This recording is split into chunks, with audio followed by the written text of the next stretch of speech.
CBSE class 9th के history book का आज हम लोग चौथा चैप्टर फिर से पढ़ने जा रहे हैं। इस चैप्टर का नाम है फॉरेस्ट सोसाइटी एंड कॉलोनियलिज्म। पिछली दो क्लासेस में हम लोगों ने जाना कि डिफॉरेस्टेशन की कौन कौन सी वजह थी और फॉरेस्ट एक्ट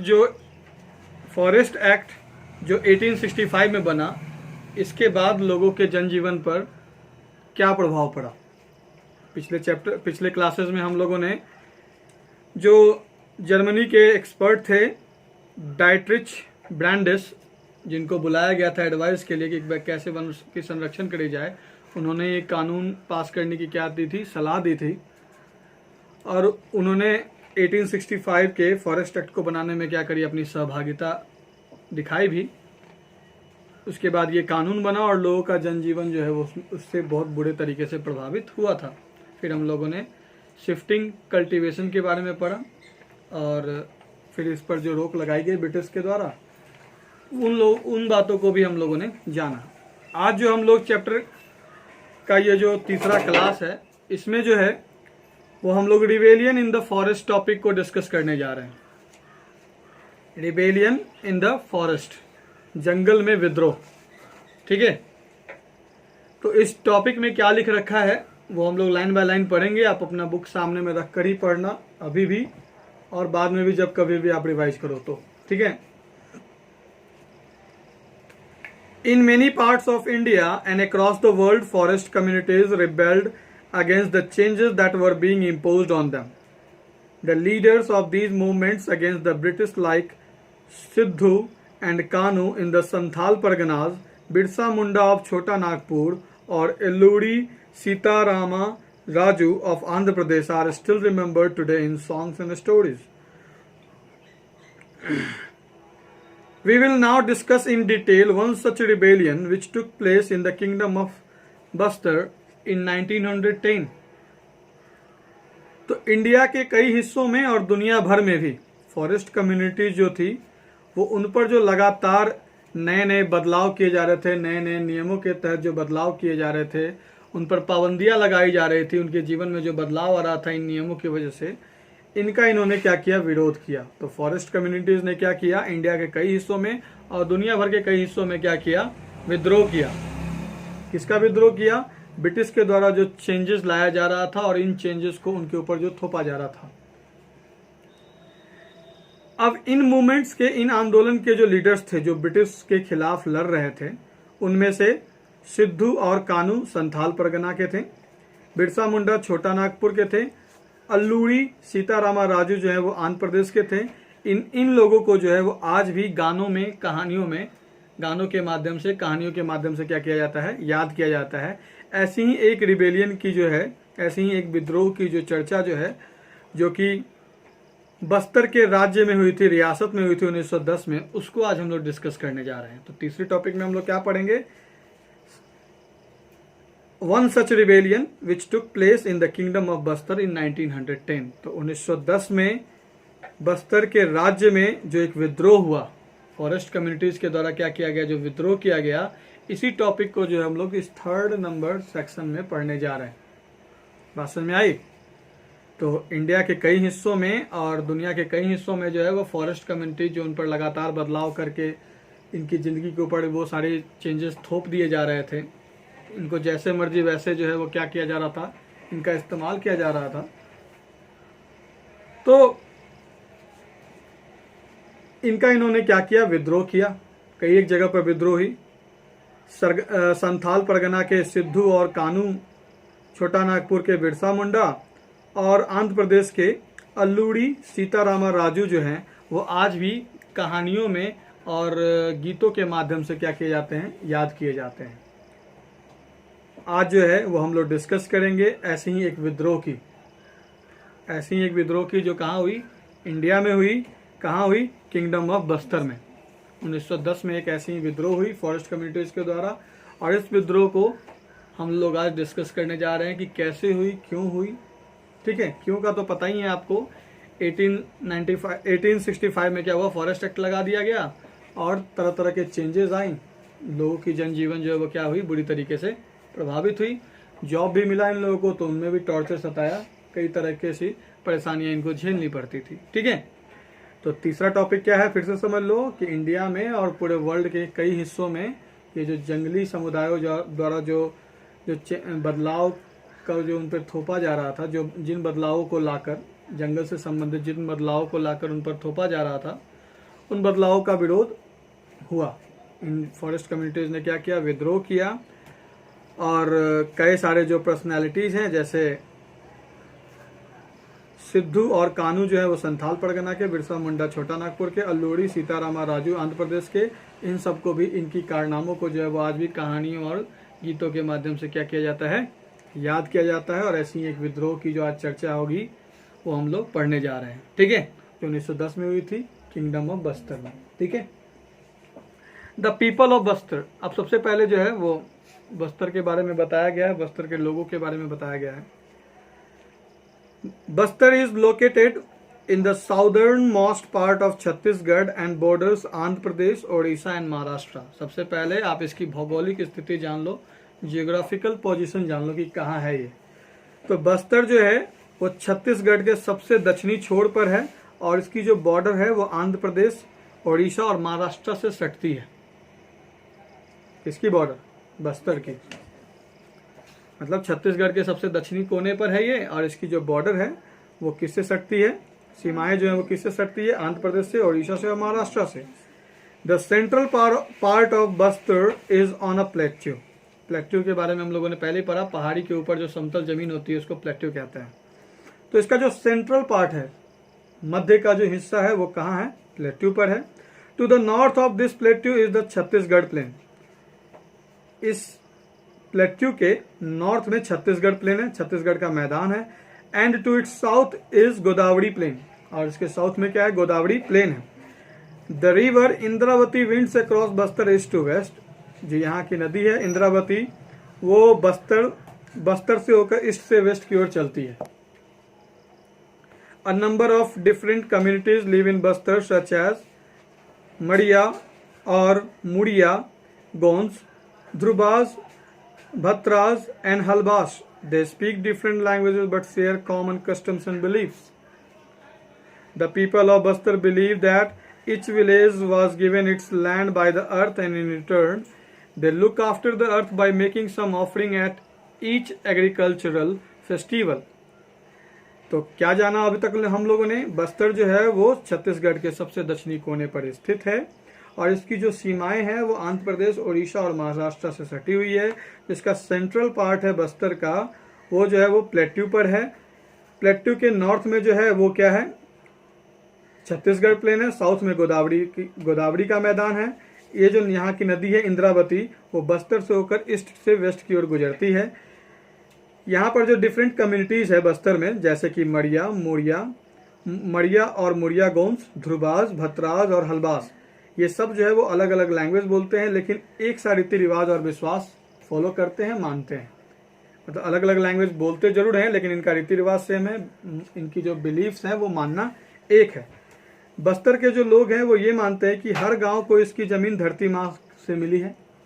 बस्तर के लोगों का मानना क्या है कि धरती माँ ने इनको क्या दिया है, जमीन दी है और बदले में जो है वो इनकी देखभाल करते हैं और हर साल एग्रीकल्चरल फेस्टिवल पे कुछ ना कुछ चढ़ावा चढ़ाते हैं। In addition to the earth they show respect to the spirits of river, the forest and the mountain. धरती के अलावा, धरती को तो ऑफरिंग्स देते ही हैं, चढ़ावा चढ़ाते ही हैं, इसके अलावे वो नदी, जंगल और माउंटेन की आत्माओं को या फिर माउंटेन की देवियों को भी क्या करते हैं, अपना आदर सत्कार देने का काम करते हैं। मतलब रिवर की आत्मा हो गई या नदी देवी कह लो या फॉरेस्ट देवी कह लो या माउंटेन देवी कह लो, जो भी कह लो, इन सब के प्रति इनके पास क्या है, एक दैविक श्रद्धा है। दैविक रूप से इनकी क्या करते हैं वो लोग, पूजा करते हैं। Since each village knows where its boundaries lie, the local people look after all the natural resources within that boundary. क्योंकि हर गांव को ये पता होता है कि इसकी सीमाएं, चौहद्दी जो है वो कहाँ तक है, तो हर गांव के जो लोग हैं वो अपने क्या करते हैं, इन सीमाओं के अंदर जो भी नेचुरल रिसोर्सेज है, चाहे वो पहाड़ हो, नदियां हो, जंगल हो, इन सब की क्या करते हैं वो लोग, देखभाल करते हैं। If people from a village want to take some wood from the forest of another village, They pay a small fee called devsari, dand, दान और मैन इन एक्सचेंज। अगर यहाँ के लोगों को, एक गांव के लोगों को दूसरे गांव से कुछ लेना है, कुछ लकड़ियां लेनी है दूसरे गांव से, तो ये लोग कुछ फी भी देते हैं, जिसको ये लोग देवसारी, दान या मैन भी कहते हैं। बदले में ये क्या करते हैं, कुछ अगर किसी दूसरे गांव से लेते हैं, ये जंगल का लकड़ी या कुछ भी लेते हैं, तो बदले में क्या करते हैं, एक फी के तौर पर देवसारी, दान या फिर इंसान का वो आदान प्रदान करते हैं। Some villages also protect their forest by engaging watchmen and each household contributes some grain to pay them. कुछ गांव वाले जो हैं, कुछ गांव के लोग जो हैं, वो अपने गांव के अंदर जो जंगल है उसकी देखभाल करने के लिए वॉचमैन को भी लगाते हैं। और हर हाउस होल्ड से, हर घरों से क्या होता है, जो वॉचमैन होता है उसको उसकी सैलरी के तौर पर जो है वो अनाज दिया जाता है। Every year there is a one big hunt where the head man of villages in a pargana cluster of villages meet and discuss issues of concern including forest. तो हर साल क्या होता है कि एक बड़ी सभा होती है जिसमें गांव के जो मुखिया लोग हैं, परगना के जो अलग अलग, परगना कहते हैं ग्रुप ऑफ विलेजेस को, बहुत सारे गांव के जो मुखिया हैं वो इकट्ठा होते हैं जब एक बड़ी मीट में, बड़ी सभा में। तो ये लोग जो है वो जंगल से रिलेटेड, जंगल्स को मिलाकर और भी अन्य मुद्दों पर क्या करते हैं, चर्चा करते हैं। ठीक है, बात समझ में आया कि छोटा नागपुर में जो है ये क्या है, बस्तर जो है वो कहाँ है, छत्तीसगढ़ के साउदर्न मोस्ट एरिया में है ना। इसकी जो सीमाएं हैं वो आंध्र प्रदेश, उड़ीसा और महाराष्ट्र से सटी है। इसका जो सेंट्रल पार्ट है बस्तर का वो कहाँ है, प्लेट्यू पर है। इसके नॉर्थ साइड में जो है वो छत्तीसगढ़ का मैदान है, साउथ में गोदावरी प्लेन है, गोदावरी का मैदान है। यहाँ की नदी जो इंद्रावती जो है वो ईस्ट से वेस्ट की ओर बस्तर से होकर गुजरती है। बहुत सारे यहाँ के बहुत सारे कम्युनिटीज जो है बस्तर में रहने वाले जो बहुत सारे कम्युनिटीज हैं, जैसे मड़िया, मुड़िया गोंस, ध्रुवास, बतराज एंड हलवास, ये सब जो है वो अलग अलग लैंग्वेज बोलते हैं, लेकिन एक सा इनका रीति रिवाज है, एक सा इनका क्या है, विश्वास है। बस्तर के लोग जो है वो ये मानते हैं कि हर गांव को उसकी जमीन, उसकी धरती माँ ने दी है और हर साल एग्रीकल्चरल फेस्टिवल पर वो कुछ न कुछ चढ़ावा चढ़ाते हैं। धरती के अलावे वो लोग रिवर, फॉरेस्ट और माउंटेन की स्पिरिट्स देवी को भी क्या करते हैं, अपना रेस्पेक्ट देने का काम करते हैं, उनके प्रति गहरी श्रद्धा दिखाते हैं। हर गांव जानता है कि उनकी बाउंड्री, उसकी सीमाएं चौहद्दी कहाँ तक है, इसलिए वहां के लोकल लोगों के द्वारा नेचुरल रिसोर्सेज की जो इस बाउंड्री सीमाओं के अंदर आती है उसका देखभाल किया जाता है। अगर एक गांव के लोग किसी दूसरे गांव से कुछ चाहिए होता है, उनको कुछ लकड़ी चाहिए होती है, तो बदले में एक छोटा फी, जिससे वो देवसाड़ी, दांद या मैन जो है वो बदला बदली करके क्या करते हैं, एक गांव से दूसरे गांव का सामान लेन देन कर लेते हैं, एक्सचेंज कर लेते हैं। ये जो विलेजेस हैं ये अपने फॉरेस्ट की भी देखभाल करते हैं, इसके लिए जो है वो वॉचमैन लगाते हैं, पहरेदार लगाते हैं, और हर घर से जो है वो सैलरी के तौर पर जो है उन्हें कुछ अनाज दिया जाता है। हर साल जो एक बड़ी सी सभा होती है जिसमें परगना के गाँव के मुखिया आते हैं और जंगल सहित तमाम अन्य मुद्दों पर क्या होती है, चर्चाएं होती है। द फियर्स ऑफ पीपल, अब लोगों के डर के बारे में हम डिस्कस करेंगे। हम लोगों ने भौगोलिक स्थिति जान ली, वहां के रीति रिवाज जान ली, यहाँ के लोगों का विश्वास जान लिया। द फियर्स ऑफ पीपल क्या है, when the colonial government proposed to reserve 2/3 of the forest in 1905 and stop shifting cultivation, hunting and collection of forest produce, the people of Bastar were very worried. Some villages were allowed to stay on in the reserve forest on the condition that they worked free for the forest department in cutting and transporting trees and protecting the forest from fires. Subsequently, these came to be known as forest villages. People of other villages were displaced without any notice or compensation for long. Villagers had been suffering from increased land rents and frequent demands for free labor and goods by colonial officials. Then came the terrible famines in 1899 to 1900 and again in 1907 to 1908. Reservations proved to be the last straw.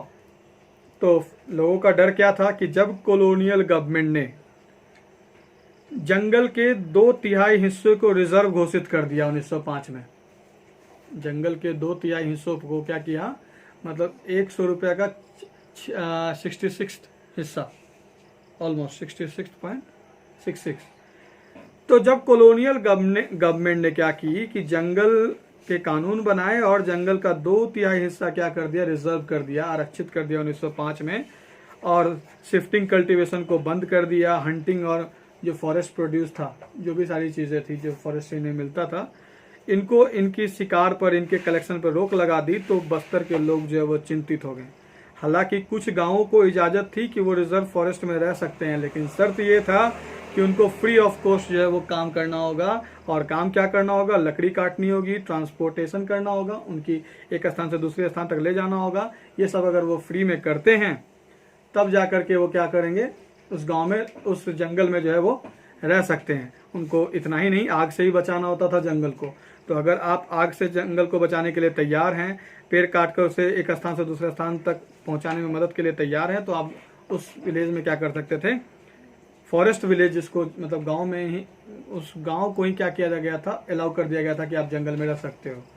तो जब colonial government ने क्या किया, 2/3 हिस्सा जो है वो जंगल का रिजर्व कर दिया 1905 में, स्टॉप शिफ्टिंग कल्टीवेशन को बंद कर दिया, हंटिंग बंद कर दी, फॉरेस्ट प्रोड्यूस को इकट्ठा करना बंद कर दिया, तो लोग चिंतित हो गए। कुछ गांवों को इजाजत थी कि वो रिजर्व फॉरेस्ट में जाकर रह सकते हैं, लेकिन शर्त ये था कि फॉरेस्ट डिपार्टमेंट की वो कटाई में मदद करेंगे, ट्रांसपोर्टिंग में मदद करेंगे और जंगल को आग से बचाएंगे। बाद में जो है ये जो लोग जंगलों में रहने लगे, इन्हें फॉरेस्ट विलेजेस का नाम दिया गया। ऐसे गांव के जो लोग हैं, कुछ ऐसे गांव के जो भी लोग हैं जिनको बिना किसी सूचना के और मुआवजा के हटा दिया गया, जो इनके नजदीक रहते थे, तो 1/3 हिस्सा इन्होंने अपने कंट्रोल में लिया और वहां के लोगों को क्या किया, हटा दिया। ना कोई कंपेंसेशन दिया, ना कोई पहले से नोटिस दी। तो लोगों का भड़कना जो है वो लाजमी है। For long villages had been suffering from increased land rates and frequent demands for free labors and goods by colonial officials। बड़े लंबे समय से जो है वो गांव वाले जो है वो बढ़े हुए जो जमीन का किराया था, फ्रीक्वेंट डिमांड्स जो थी वो फ्री लेबर की और माल की, जो कि कॉलोनियल ऑफिसर्स के द्वारा जो है वो हमेशा जो है इनसे मुफ्त में मजदूरी करा लिया जाता था, मुफ्त में इसने सामान ले ली जाती थी या छीन ली जाती थी। इसके अलावा जिस जमीन पर वो खेती करते थे उनका रेंट बढ़ा दिया गया था। तो इन सब चीज़ों से तो परेशान थे ही, लेकिन जब 2/3 हिस्सा इन्होंने लिया तो चिंगारी लग गई, इनकी जो है वो चिंगारी लग गई। और भी बुरा वक्त तब आ गया एक बार, जब 1899 से 1900 में क्या हुआ, 1899 से 1900 ईस्वी के बीच अकाल पड़ा, भयानक अकाल पड़ा। फिर 1907 से 1908 के बीच अकाल पड़ा। तो लोग तो ऑलरेडी बढ़ी हुई रेंट से परेशान थे, मुफ्त में मजदूरी करके परेशान थे, मुफ्त का माल दे के परेशान थे कॉलोनियल गवर्नमेंट्स को, ठीक है। तो जब अकाल आया तो ये सब वो दे नहीं पा रहे थे, ना किराया दे पा रहे थे, ना मुफ्त में, भला कोई क्यों काम करे। तो फिर क्या हुआ कि रिजर्वेशन जो है उसने चिंगारी का काम किया। People began to gather and discuss these issues in their village councils, in bazaars and at festivals, or wherever the head men and priests of several villages were assembled. The initiative was taken by the Dhruva of the Kanger forest, where reservation first took place. तो लोग जो हैं अब इकट्ठा होने लगे थे, इन बातों को लेकर विचार विमर्श का जो बाजार है वो गर्म हो गया। अब जो लोग हैं विलेज काउंसिल में, विलेज काउंसिल कहते हैं नगर या जिले के परिषद के लिए जो निर्वाचित सदस्यों का समूह होता है, जिसको परिषद के नाम से जाना जाता है, नगर परिषद ऐसे, तो उसको जो है वो काउंसिल कहते हैं। तो लोग जो हैं वो इकट्ठा होने लगे और अपने संबंधित जंगलों से संबंधित मुद्दों को, अपनी समस्याओं से संबंधित मुद्दों को क्या करने लगे, बाजार में, त्योहारों में, जहाँ कहीं भी गांव के हेडमैन या प्रिस्ट इकट्ठा होते हैं, सब जगहों पर ये क्या करने लगे, लोग इन बातों का जिक्र करने लगे। शुरुआत, विद्रोह की जो शुरुआत है वो ध्रुवा समुदाय के द्वारा की गई। कंगेर फॉरेस्ट में रहने वाले ध्रुवा समुदाय ने क्या किया, इसकी विरोध की क्या की, शुरुआत की। वे रिजर्वेशन फर्स्ट टुक प्लेस, जहाँ रिजर्वेशन जो है पहले हुआ था, जहाँ रिजर्वेशन पहली वहीं हुआ था, कंगेर में ही क्या हुई थी कि क्या किया गया था, फॉरेस्ट को रिजर्व करने का काम किया गया था। तो यहीं से क्या हुई, कंगेर फॉरेस्ट से ही ध्रुवा समुदाय के द्वारा जो है वो रिबेलियन का, विरोध का क्या किया गया, शुरुआत किया गया। Although there was no single leader, many people speak of Gunda Dhur from village Nethanar as an important figure in the movement. In 1910, mango boughs, a lump of earth, chilies and arrows began circulating between villages. These were actually messages inviting villages to rebel against the British. तो जब reservation पहली दफा कंगेर forest में हुआ तो वहां के धोबा समुदाय ने क्या की, विद्रोह की शुरुआत की। हालांकि इनका कोई लीडर नहीं था, लेकिन गुंदाधुर जो कि नेथा नार गांव से बिलोंग करता था, वो इस मूवमेंट का क्या बना, एक अहम शख्स बना, अहम पर्सनैलिटी बना। 1910 में आम की टहनियाँ, मिट्टी के ढेले, मिर्च पाउडर, एरोज, तीर जो है वो गांव में फैलना शुरू हुआ। दरअसल ये सारी चीज़ें जो गांव में फैल रही थी वो एक मैसेज था लोगों को इकट्ठा होने के लिए और ब्रिटिश हुकूमत के खिलाफ, उनके द्वारा लाए गए बदलावों के खिलाफ आवाज़ उठाने के लिए, विद्रोह में शामिल होने के लिए एक तरह का ये क्या था, मैसेज था। क्या मैसेज था कि हर गांव के लोगों को इकट्ठा करने के लिए जो है वो मिट्टी का ढेला, चिलीज, एरोज वगैरह जो है वो क्या किया जाने लगा, सर्कुलेट किया जाने लगा। और ये सब जिन गांव में भी पहुंचता वो एक तरह से जो है वो एक गांव के लोग दूसरे गांव के लोगों को मैसेज के माध्यम से क्या करने लगे, इंडिकेट करने लगे, इन चीज़ों को भेजकर इंडिकेट करने लगे कि आप भी इस विद्रोह में क्या होइए, शामिल होइए। कंगेर फॉरेस्ट में जो ध्रुवा समुदाय के द्वारा जो विद्रोह हुआ था उसमें आप क्या होइए, शामिल होइए। Bazaars were looted, the house of officials and traders, schools and police stations were burned and robbed, and grain redistributed. Most of those who were attacked were in some way associated with the colonial state and its oppressive laws. अब क्या है, कभी भी जो विद्रोह होता है तो वो खाली हाथ से विद्रोह होता नहीं, उसके लिए हथियार चाहिए होता है, लोगों को अस्त्र शस्त्र चाहिए होते हैं। तो पहले तो लोगों को इकट्ठा किया गया मैसेज भेज करके, चिलीज पाउडर, मिट्टी का ढेला, ये सब भेज करके एक मैसेज दिया गया कि आप इकट्ठा होइए, कंगेर फॉरेस्ट जैसी जगहों पर इकट्ठा होइए। फिर क्या किया इन्होंने, लोग इकट्ठा हुए, बाजार को लूटा गया और ऑफिशियल्स और ट्रेडर्स को लूटा गया, स्कूल और पुलिस स्टेशन जो है उनको जला दिया गया, लूट ली गई, अनाज जो है उनको फिर से लूटकर पुनः बांटा गया और उन लोगों पर अटैक किया गया जो किसी न किसी तरीके से जो है वो ब्रिटिश से क्या थे, ब्रिटिश ऑफिशियल से जुड़े हुए थे, उन लोगों पर क्या किया गया, अटैक किया गया। William ward, a missionary who observed the events, wrote, from all directions came streaming into Jabalpur police, merchants, forest peons, schoolmaster and immigrants. William ward जो कि एक विदेश में रहकर धर्म की प्रचार करने वाले व्यक्ति थे, उन्होंने इन घटनाओं को ऑब्जर्व किया और उन्होंने लिखा कि सारी दिशाओं से जो है वो लोग जो है वो जबलपुर में इकट्ठा हो रहे थे। Police, merchant, forest peons, school master, immigrant, सब लोग जो है वो कहाँ इकट्ठा हो रहे थे, जबलपुर में क्या हो रहे थे, जगदालपुर में क्या हो रहे थे, इकट्ठा हो रहे थे। The British sent troops to suppress the rebellion, the Adivasi leaders try to negotiate but the British surrounded their camps and fired upon them. After that they marched through the villages, flogging and punishing those who had taken part in the rebellion. अब British ने क्या करी, इस आंदोलन को कुचलने के लिए जो जगदालपुर से शुरू हुई थी, इस आंदोलन को कुचलने के लिए क्या किया, ब्रिटिश ने सेनाएं भेजी। आदिवासी लीडर्स जो है वो बातचीत करके मसला सुलझाना चाहते थे, लेकिन इन आदिवासियों के कैंप पर क्या किया इन्होंने, इन सैनिकों ने, ब्रिटिश के सैनिकों ने हमला कर दिया, उनकी हत्या कर दी। उसके बाद ये लोग गांव में घुसे, इनके सिपाही लोग गांव में घुसे और उन लोगों को पीटना, चाबुके मारना शुरू किया इन्होंने, जो लोग किसी न किसी तरीके से बगावत में शामिल थे।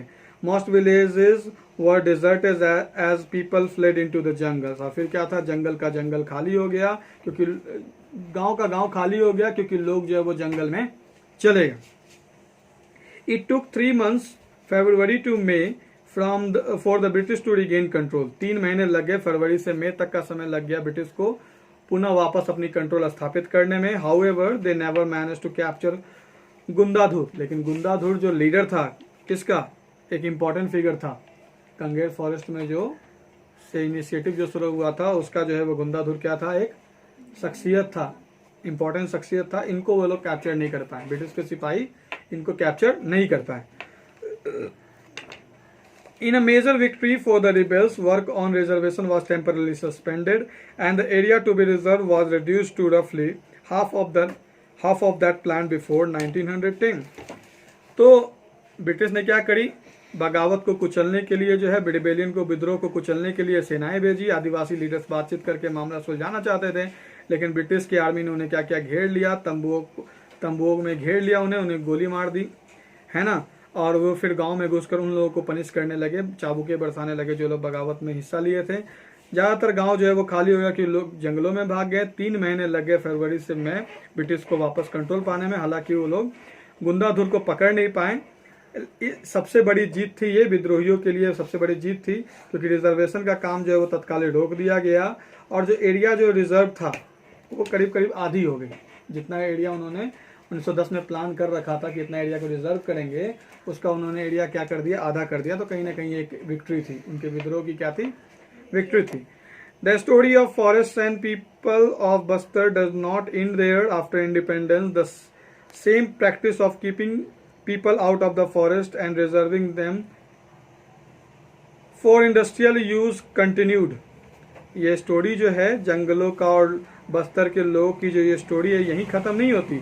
आज़ादी के बाद जो है ये जो लोगों को जंगलों से दूर रखना और उन्हें इंडस्ट्रियल यूज़ के लिए बनाए रखना, आरक्षित करके रखना, रिजर्व करके रखना, ये चलता रहा। In the 1970s the world bank propose that 4,600 hectares of an natural salt forest should be replaced by tropical pine to provide pulp for the paper industry। 1970 के दशक में जो है वो वर्ल्ड बैंक ने प्रपोज किया, प्रस्ताव दिया कि 4,600 हेक्टेयर की जो नेचुरल साल फॉरेस्ट है उसको कट कर दिया जाए, काट दिया जाए और उसकी जगह ट्रॉपिकल पाइन कहते हैं देवदार के ट्री को, इससे पल्प निकलता है और इसका इस्तेमाल जो है वो पेपर के लिए इस्तेमाल होता है।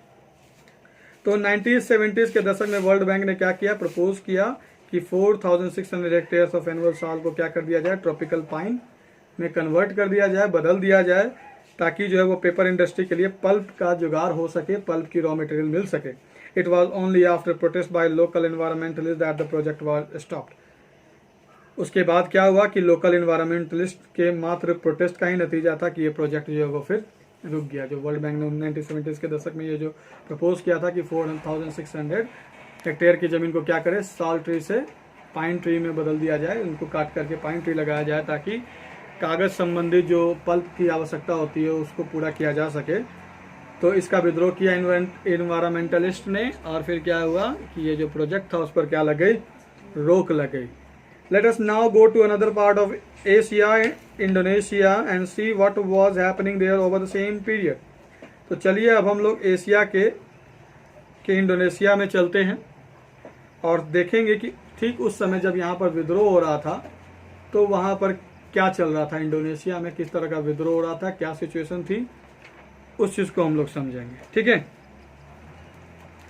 इसमें से सोर्स ई जो है वो आपका एक पढ़ने लायक है कि जब लोगों ने विद्रोह करना शुरू किया तो भोंडिया collected 400 men, sacrificed a number of goats and started off to intercept the Diwan, who was expected to return from the direction of Bijapur। These mobs started on the 10th February, burned the Marenga school, the police post lines and pound at Keslud and the school at Tokapal, detached a contingent to burn Karanji school and captured a head of constable and 4 constables of the state reserve police who had been sent out to escort the Diwan and bring him in। The mob did not maltreat the guards seriously but eased them of their weapons and let them go। One party of rebels under Bhondia Maji went off to the Koir river to block the passage there in case the Diwan left the main road।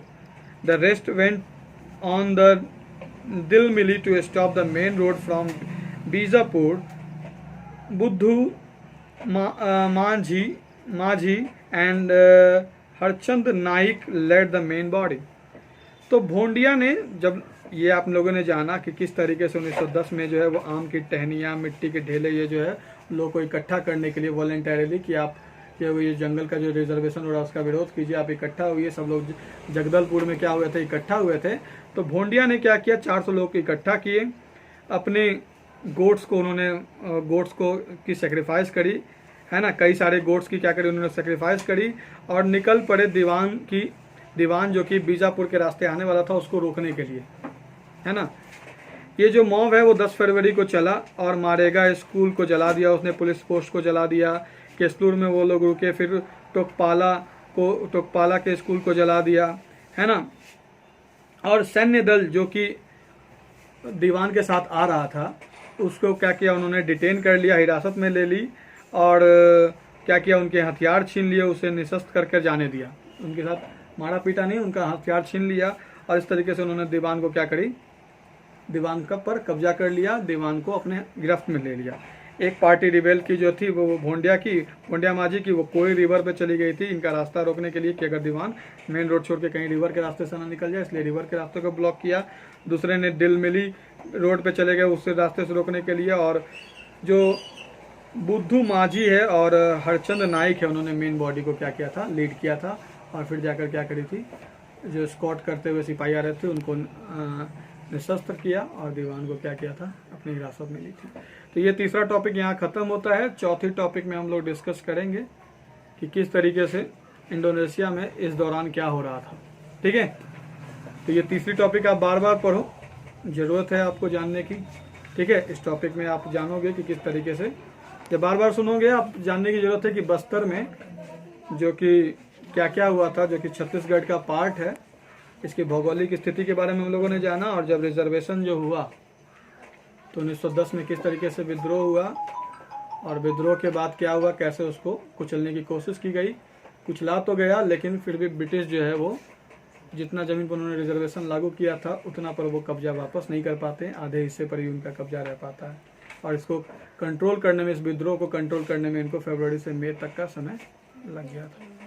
तो यहाँ पर ये third topic आपका खत्म होता है। चौथा topic जो है फॉरेस्ट ट्रांसफॉर्मेशंस इन जावा के बारे में अगले दिन हम लोग डिस्कस करेंगे, नेक्स्ट क्लास में डिस्कस करेंगे।